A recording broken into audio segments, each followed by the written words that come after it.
Sócrates e Platão, precursores da doutrina cristã e do espiritismo. Em relação ao fato de Jesus ter conhecido a seita dos essênios, cometeríamos um erro ao concluir que dela tirou algum ensinamento e que, se tivesse vivido em outro lugar, teria adotado outros princípios. As grandes ideias nunca surgem subitamente. Aquelas que têm por base a verdade sempre possuem precursores que lhes preparam parcialmente o caminho. Mais tarde, quando o tempo é chegado, Deus envia um homem com a missão de resumir, coordenar e completar esses elementos esparsos e de criar um corpo para a doutrina. Desta maneira, não surgindo bruscamente, encontra, quando de sua aparição, espíritos dispostos a aceitá-la. Assim aconteceu com a doutrina cristã, que foi pressentida muitos séculos antes de Jesus e dos essênios, e da qual Sócrates e Platão foram os principais precursores. Sócrates, assim como Cristo, não escreveu nada, ou pelo menos não deixou nada escrito, e também, como ele, padeceu a morte dos criminosos, vitimado pelo fanatismo por ter atacado as crenças tradicionais e colocado a verdadeira virtude acima da hipocrisia e da ilusão dos formalismos, ou seja, por ter combatido os preconceitos religiosos. Assim como Jesus foi acusado pelos fariseus de corromper o povo com seus ensinamentos, também Sócrates foi acusado pelos fariseus de seu tempo, já que eles sempre existiram, de corromper a juventude, proclamando a crença num Deus único, a imortalidade da alma e a vida futura. Da mesma maneira que a doutrina de Jesus é conhecida apenas pelos escritos de seus discípulos, conhecemos a de Sócrates pelos escritos de seu discípulo Platão. Acreditamos ser útil resumir aqui os seus pontos mais importantes para mostrar sua concordância com os princípios do cristianismo. Aqueles que julgarem esta comparação uma profanação e que afirmam não poder haver semelhança entre a doutrina de um pagão e a do Cristo, responderemos que a doutrina de Sócrates não era pagã, visto que tinha por objetivo combater o paganismo, e que a doutrina de Jesus, mais completa e mais depurada do que a de Sócrates, nada tem a perder com a comparação, que a grandeza da missão divina do Cristo não será diminuída, e além de tudo, é a própria história que não pode ser sufocada. O homem chegou a um tempo em que a luz surge por si mesma, debaixo do alqueire. Ele está maduro para encará-la de frente. Pior para aqueles que temem abrir os olhos. Chegou o tempo de encarar amplamente as coisas do alto e não mais sob o ponto de vista mesquinho e acanhado dos interesses das seitas e das raças. Estas citações provarão, além disso, que como Sócrates e Platão pressentiram as ideias cristãs, encontram-se igualmente na sua doutrina os princípios fundamentais do espiritismo. Resumo da doutrina de Sócrates e Platão. O homem é uma alma encarnada. Antes de sua encarnação, ela existia junto aos modelos primordiais, as ideias do verdadeiro, do bem e do belo. Separou-se deles ao encarnar, e lembrando-se de seu passado, fica mais ou menos atormentada pelo desejo de voltar a ele. Não podemos exprimir mais claramente a diferença e a independência dos dois princípios, o inteligente, a alma, e o material, o corpo. Além disso, temos aí a doutrina da pré-existência da alma, da vaga intuição que ela conserva de um outro mundo, ao qual deseja voltar, da sobrevivência ao corpo, da saída do mundo espiritual para encarnar e da sua volta a esse mundo após a morte. É, enfim, o germe da doutrina dos anjos decaídos. A alma se perturba e confunde quando se serve do corpo para apreciar qualquer assunto. Sente vertigens como se estivesse ébria, pois se une a coisas que são, por sua natureza, sujeitas a mudanças. Em vez disso, quando ela contempla sua própria essência, volta-se para o que é puro, eterno, imortal, e sendo dessa mesma natureza, aí permanece ligada pelo maior tempo que puder. É aí que suas perturbações então findam, pois ela está unida ao que é imutável, e a este estado da alma é o que se chama de sabedoria. Assim, o homem que considera as coisas terra a terra, sob o ponto de vista material, vive iludido. Para apreciá-las com justeza, é preciso vê-las do alto, ou seja, sob o ponto de vista espiritual. O verdadeiro sábio deve, portanto, isolar a alma do corpo para ver com os olhos do espírito. Eis o que ensina também o Espiritismo. Enquanto tivermos nosso corpo e a alma estiver mergulhada nessa corrupção, nunca possuiremos o objeto de nossos desejos, a verdade. De fato, o corpo nos oferece 1000 obstáculos pela necessidade que temos de cuidar dele. Além disso, nos enche de desejos, vontades, temores, 1000 quimeras e 1000 tolices. De maneira que com ele é impossível ser sábio em algum momento. Mas, se não for possível conhecer com pureza coisa alguma, enquanto a alma estiver unida ao corpo, conclui-se de 2 coisas. Uma, ou que nunca se conhecerá a verdade, ou que só a conheceremos após a morte. Livres da loucura do corpo, conversaremos então, é de se esperar, com homens igualmente livres, e conheceremos por nós mesmos a essência das coisas. Eis porque os verdadeiros filósofos se preparam para morrer, e a morte não lhes parece de nenhum modo temível. Temos aqui o princípio das aptidões dos dons da alma, obscurecidos pelas sensações do corpo físico e da expansão dessas faculdades após a morte. Mas trata-se apenas de almas evoluídas, já depuradas. Não acontece o mesmo com as almas impuras. 4. A alma impura nesse estado encontra-se atordoada e é arrastada novamente para o mundo visível, pelo horror do que é invisível e imaterial. Podemos dizer, portanto, que ela permanece ao redor dos monumentos e dos túmulos, junto aos quais foram vistos às vezes fantasmas tenebrosos, como devem ser as imagens das almas que deixaram o corpo sem estar inteiramente depuradas e que ainda mantêm algo da forma material, o que faz com que nós possamos percebê-las. Não são as almas dos bons, mas sim as dos maus, que são forçadas a vagar, errantes, nesses lugares onde sofrem as penas de sua vida passada e onde continuam a vagar, até que os desejos inerentes à forma material que as atraem, as conduzam a um outro corpo. Então elas retomam, sem dúvida, os mesmos costumes que durante a vida anterior eram objeto de suas predileções. Não é apenas o princípio da reencarnação que está aqui claramente expresso, mas também o do estado das almas que ainda estão sob o domínio da matéria, descrito como o Espiritismo mostra, nas evocações. Diz mais, que a reencarnação em um corpo material é uma consequência da impureza da alma, mas que as almas purificadas estão livres dela. O Espiritismo não diz outra coisa, apenas acrescenta que a alma, que tomou boas resoluções na erraticidade e que tem conhecimentos adquiridos, trará, ao renascer, menos defeitos, mais virtudes e mais ideias intuitivas que não possuía em sua existência anterior, e que assim, cada existência marca para ela um progresso intelectual e moral. 5. Após nossa morte, o gênio, daimon, demônio, que nos havia sido designado durante nossa vida, nos leva a um lugar onde se reúnem todos aqueles que devem ser conduzidos ao Hades, para aí serem julgados.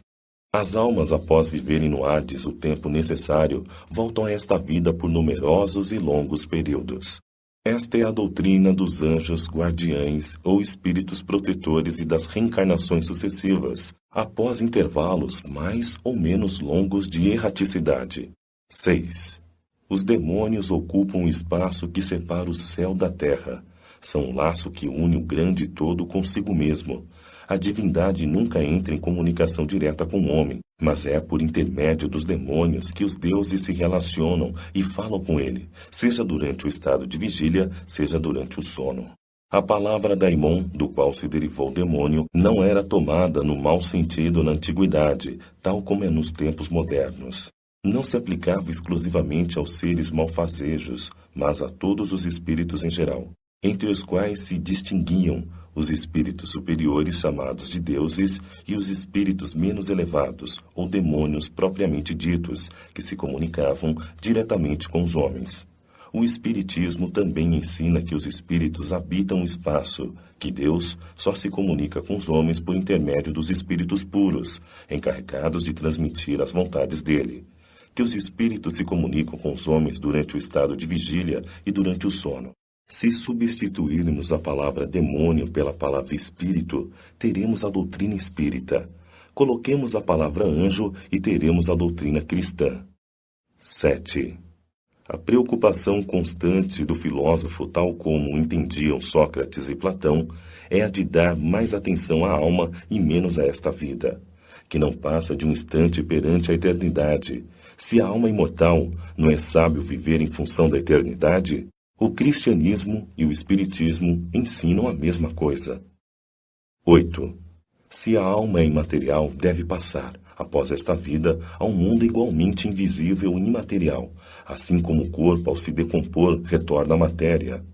O que realmente importa é distinguir a alma pura, verdadeiramente material, que se nutre, como Deus, de ciências e de pensamentos, da alma mais ou menos corrompida por impurezas materiais, que a impedem de se elevar ao divino e a retém nos lugares de sua morada terrena.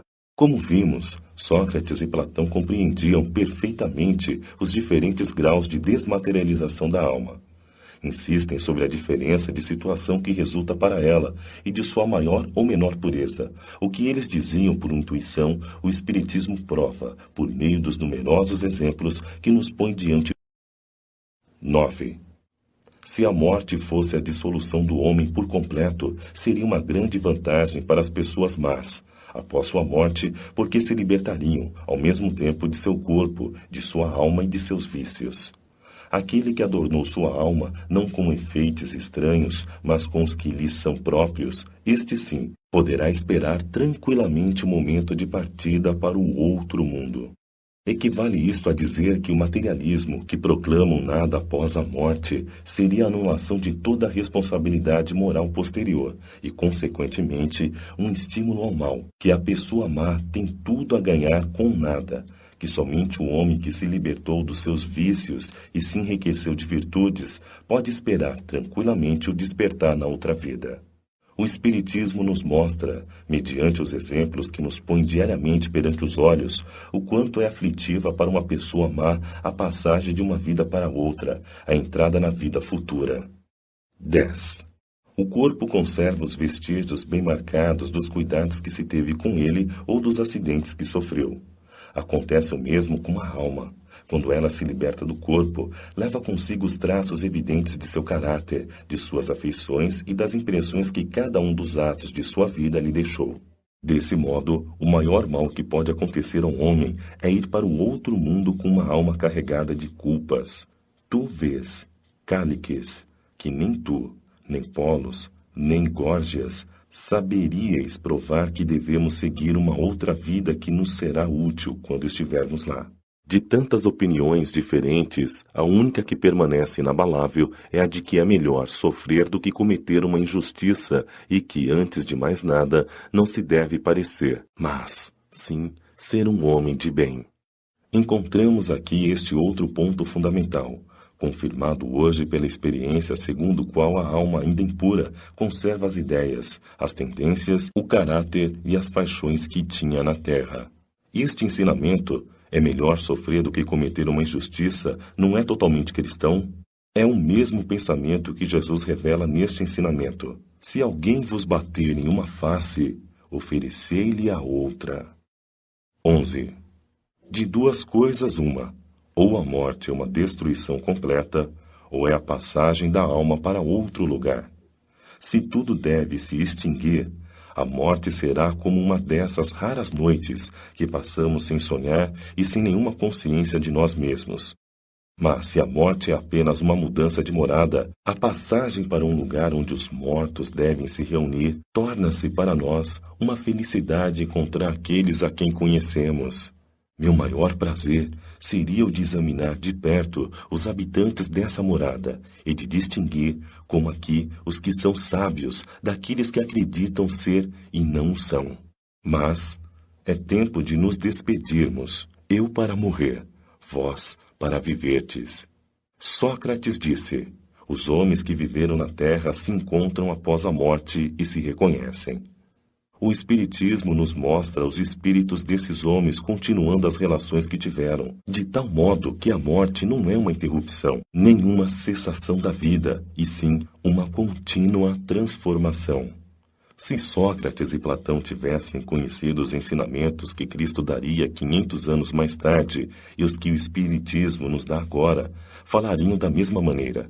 Não há nisso nada de surpreendente, se considerarmos que as grandes verdades são eternas e que os espíritos avançados delas tomaram conhecimento antes de se encarnarem na Terra, para onde as trazem.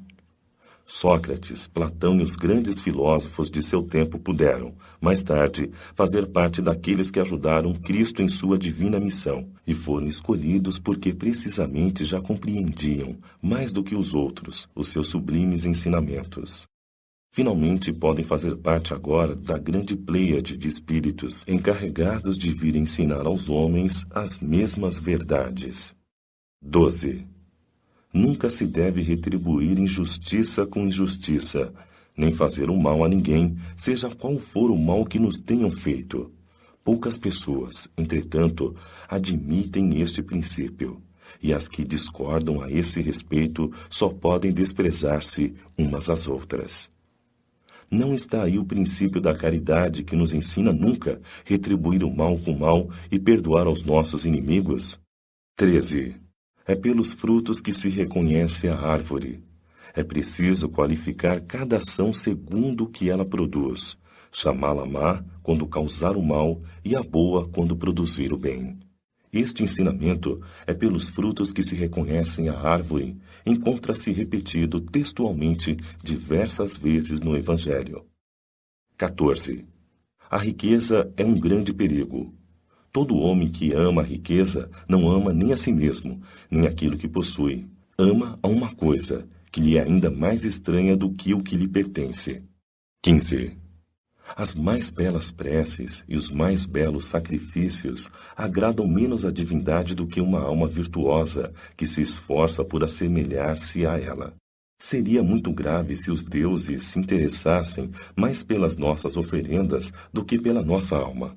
Dessa maneira, os mais culpados poderiam conquistar os seus favores.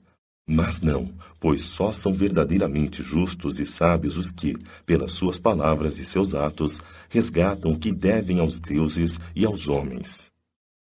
16. Chamo de homem vicioso aquele que vulgarmente ama mais ao corpo do que à alma. O amor está por toda a natureza e nos convida a exercitar nossa inteligência. É encontrado até mesmo nos movimentos dos astros. É o amor que enfeita a natureza com seus ricos tapetes. Ele se enfeita e fixa sua morada onde encontra flores e perfumes. É ainda o amor que dá paz aos homens, acalma o mar, o silêncio aos ventos e o descanso à dor. O amor, que deve unir os homens por um sentimento fraternal, está de acordo com esta teoria de Platão sobre o amor universal, como lei da natureza. Sócrates, tendo dito que o amor não é nem um deus, nem um mortal, e sim um grande demônio, ou seja, um grande espírito dirigindo o amor universal, fez com que essa afirmação lhe fosse, sobretudo, atribuída como um crime. 17. A virtude não pode ser ensinada, ela vem por uma dádiva de Deus àqueles que a possuem. Isto é quase a doutrina cristã sobre o auxílio divino. Se a virtude é uma dádiva de Deus, se é um favor, podemos nos perguntar por que não é concedida a todas as pessoas. Por um outro lado, se a virtude é um dom, não tem o menor mérito para aquele que a possui. O Espiritismo é mais claro. Diz que aquele que possui a virtude a adquire por seus esforços em suas existências sucessivas, despojando-se pouco a pouco de suas imperfeições. O auxílio divino é a força que Deus dá a todo homem de boa vontade para se despojar do mal e fazer o bem. 18. Notar bem menos os nossos defeitos que os dos outros é uma disposição natural de cada um de nós. O Evangelho diz: vês o argueiro no olho de teu irmão e não vês a trave que está no teu. 19. Se os médicos não obtêm resultados na maior parte das doenças, é porque eles tratam do corpo, sem a alma, e o todo não estando em bom estado, é impossível que a parte se apresente bem. O Espiritismo dá a chave das relações que existem entre a alma e o corpo e prova que um reage incessantemente sobre o outro. Lança também uma nova visão sobre a ciência, mostrando-lhe a verdadeira causa de certas doenças, dando-lhe meios de combatê-las. Quando a ciência se der conta da ação do elemento espiritual na constituição orgânica, alcançará melhores resultados. 20. Todos os homens, desde a infância, fazem mais o mal do que o bem. Estas palavras de Sócrates tocam a grave questão da predominância do mal na Terra, questão insolúvel sem o conhecimento da pluralidade dos mundos e da destinação da Terra, onde apenas habita uma pequena fração da humanidade. Somente o Espiritismo lhe dá a solução. 21. A sabedoria está em não pensares que sabes o que não sabes. Isto se dirige aos que criticam as coisas que muitas vezes desconhecem. Platão completa este pensamento de Sócrates dizendo: tentemos torná-los inicialmente, se for possível, mais honestos nas palavras, caso contrário, não nos preocupemos com eles e procuremos apenas a verdade. Esforcemo-nos em nos instruir, mas não nos aborreçamos. É desse modo que devem agir os espíritas em relação aos seus críticos de boa ou de má fé. Se Platão vivesse nos dias de hoje, encontraria as coisas parecidas com as de seu tempo e poderia usar a mesma linguagem. E Sócrates encontraria pessoas que ririam de sua crença nos espíritos e que o chamariam de louco, bem como a seu discípulo Platão. Foi por adotar e defender esses princípios que Sócrates foi inicialmente ridicularizado, depois acusado de incrédulo e condenado a beber um veneno chamado cicuta. Ocorre assim com as grandes verdades que, quando novas, contrariam, além dos homens que elas atingem, os sistemas e preconceitos e só se firmam com lutas e mártires.